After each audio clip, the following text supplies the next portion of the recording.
Statistics plays an important role in genetics. For instance, statistics prove that the number of offspring is an inherited trait. If your parents didn't have any offspring, then you probably won't either. Think about it. All right, so let's go ahead and we're going to revisit the p-value. The p-value represents the probability that we could see the results we saw if the null, h naught, is true, the null hypothesis. So why do we reject the null hypothesis when the p-value is below our alpha? Well, that means if the p-value is low, it's highly unlikely. For example, when I was on that trial and the guy who had bought the zip ties and duct tape, if what we assumed was true, the probability he just coincidentally bought the zip ties and duct tape 2 hours before the kidnapping is really low. It captures our attention. It's highly unlikely we would see that if he was innocent. So we say, oh, that's too big a long shot. That means we probably have sufficient evidence that the other option is true, that he is guilty. All right. Now, if I had instead said, oh, he was wearing a blue shirt and the person involved in the crime was wearing a blue shirt, is that probability really low? No, it's actually pretty high. So it's highly likely to see people in blue shirts, and that doesn't make us change our mind. We have insufficient evidence to change our mind. Let's go ahead and look at an example. We have a pharmaceutical company calibrates its manufacturing process. So the mean atorvastatin content in a pill is 40 milligrams. That's a cholesterol medication. And the population standard deviation is 0.5 milligrams. Data from a random sample of 10 tablets gets a mean dosage level of 39.7 milligrams of atorvastatin.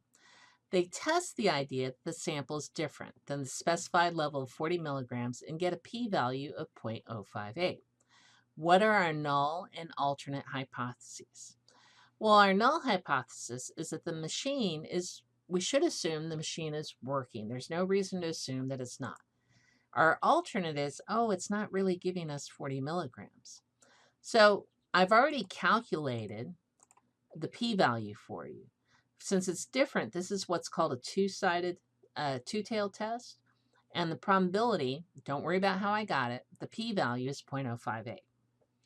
The main thing is we need to be able to compare this probability and say, is this a low probability? And the general rule we have is that a probability is low if it's less than 0.050. Is this lower than 0.050? No, it's not. So it's not that unusual. I'm not going to change my mind from the assumption that the machine is working. All right. So high probability is not impressive. We don't change our mind from the null to the alternate. So we say there's insufficient evidence that the machine is manufacturing dosages different from the 40 milligrams of atorvastatin. Now let's do a test to see if it's lower than 40 milligrams. And first of all, our null and our alternate are 40 and less than 40. So this is a little different. We got 0.029. So because our p-value of 0.029 is less than 0.05, that is a low probability. It's less than 5%. So we change our mind. We reject the assumption of H naught that the mean is 40 milligrams. And we say there is sufficient evidence for the alternate, which is less than 40 milligrams. All right, so here are the steps to test a hypothesis using p-values. We use the alternate hypothesis to calculate the p-value, which means we're either doing a left tail test, a right tail test, or a two tail test. We calculate the test statistic z if doing the p-value by hand. So we may or may not need z. And we can use it to determine the probability. Then we can use the z to calculate the p-value using a formula like normal CDF, or we can do a calculator shortcut, and yes, I will show you that shortly.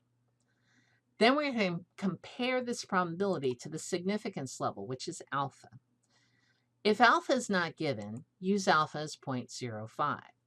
And then we're going to reject or fail to reject the null hypothesis, H naught. We reject if the p-value is lower, because very low probability is like, oh, that's unusual. Maybe I should change my mind. If it's higher, like, That could have happened anyways.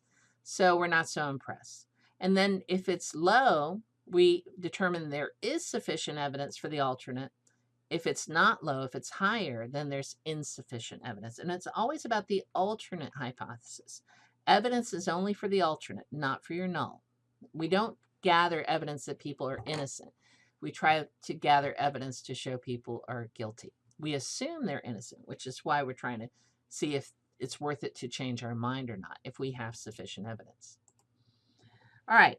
Now let's look at this example. We have X is a random variable representing different blood sugar readings. For healthy adults, the normal levels of blood sugar when fasting is 80 to 99 milligrams per deciliter. The population standard deviation is 3 milligrams per deciliter. So I gave you sigma here. Here are 7 blood sugar tests for Amy over the course of a week. Use your calculator to determine the sample mean. So you can put these in a list like list 1, 104, 110, 82, 95, 109, 110, and 102. And if you do that and do one var stats, a calculator will give you the mean here and also the sample standard deviation. Now, using alpha as 0.05, we're going to test the data and see if it indicates that Amy's blood sugars are higher than the normal range.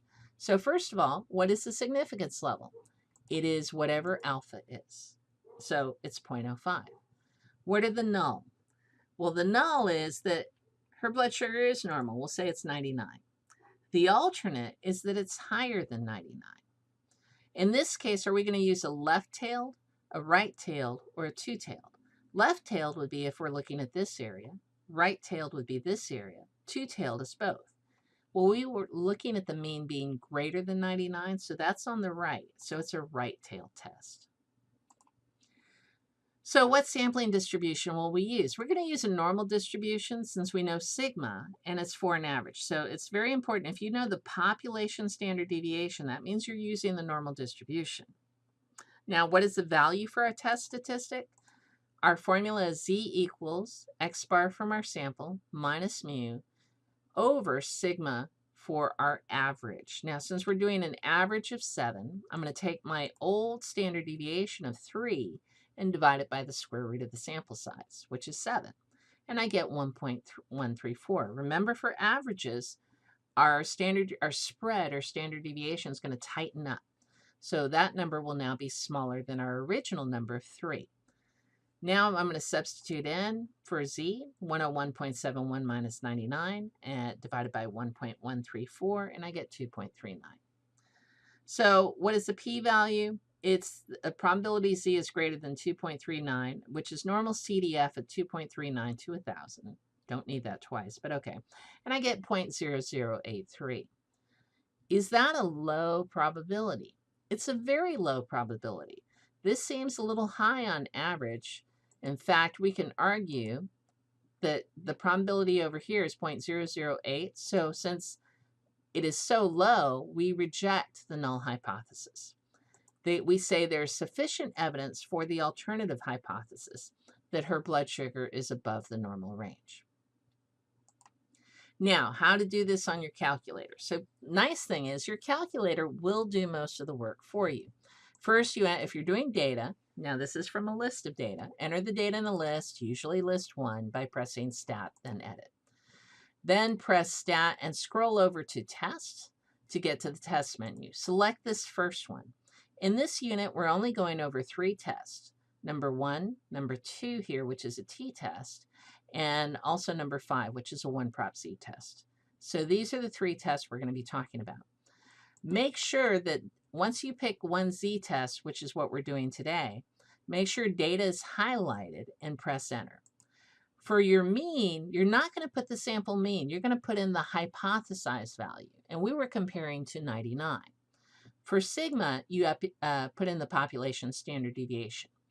Now, if you don't have sigma, this value right here, then you're not doing the right test. You probably need to do a t-test if you don't have a sigma. All right, so S won't work, which is the standard error for a sample. We need sigma for a population standard deviation. For data, enter the list, which is usually L1. To change a list, you can always press second, stat, and list to change it. Now, frequency should always be 1 unless you actually happen to have a frequency list, which we rarely do. For the mean, choose the one that matches the alternative hypothesis. See how we have doesn't equal the mean, the hypothesized value is less than the hypothesized value or is greater than the hypothesized value. So here I have the data from our previous example. Then I scroll down and you can't see it here, but you see calculate and press enter. And then your output's going to look like this. Your top line is basically your alternate hypothesis. Z is the test statistic. P is the p-value. Very handy. It starts with a p, so that should be easy to remember. X bar is your mean from your sample. S of x is the standard error from your sample, your list of data. And n is the sample size. So this is how you run a z-test for a list of data. But I can also run a z-test for statistics when I don't have a list of data, but I give you the measurements. So how do we do that? We're going to press stat and test just like we did before. We're still going to one z-test up here. Instead of doing data, we're going to make sure that stats is highlighted, and we'll press enter there. For the mean, mu naught, that's still the hypothesized value. Sigma is still the standard deviation for the population, not S. And for X bar, go ahead and give the mean whatever they give you, not the hypothesized value. So it's not 99, it's what you got from your sample. For mu, here, they're trying to figure out what your alternate hypothesis is, so pick the one that matches your alternative, and then scroll to calculate and press enter to get your output.